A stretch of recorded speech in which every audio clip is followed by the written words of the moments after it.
From Vancouver resides brutal death metal band Assimilation. Their thing is that they play old school death and thrash metal without being too technical. Without drum samples, without amp sims, without polished production. This is a case of energy and performance versus a perfect sound.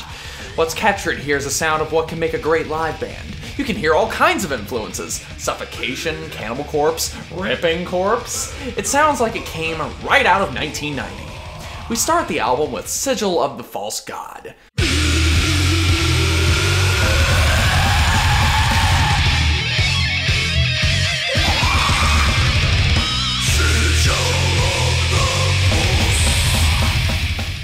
Holy hell, it almost sounds like Suffocation! The lead guitar work is thrashy and slightly more melodic because it has more of a hook, if you will. The song also features the most sweep picking that you'll hear on the whole album, right in the beginning. And the end sample sounds like something out of a Doom game, very atmospheric.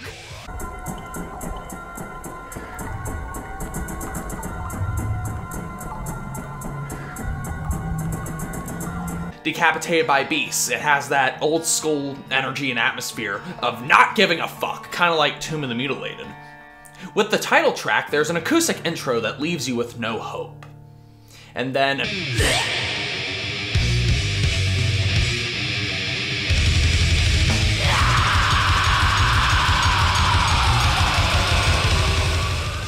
Gotta love that scream! Here's a more thrash-inspired song with thrash-structured lyrics.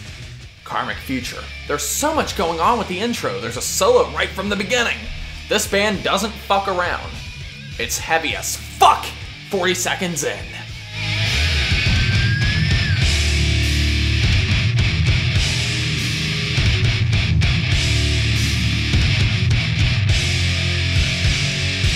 Apotheosis. Their slap bass.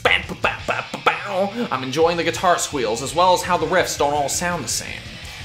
The songs are really well structured. This song right here is definitely the most recognizable song, and probably the best. The saving grace for the Laws of Power is that none of the songs really sound the same. The riffs are death and thrash metal riffs, but the song structures have definitely had time spent on them. Remotion of the Succubus. The way to remote the Succubus is to give it about Tree Fitty. The sample at the end sounds like something from A Nightmare on Elm Street. Some of these samples seem a little out of place, but perhaps that's the purpose. You know, maybe there's a humorous side to the band.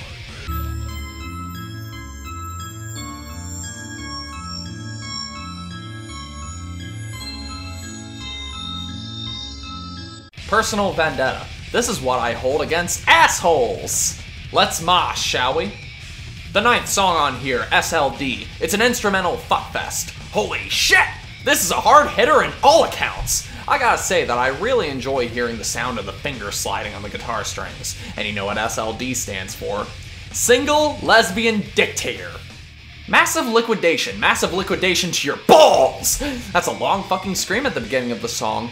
Oh man, they're just shredding on that guitar. In fact, this album closer actually reminds me of an early Death outro. You know, say Spiritual Healing.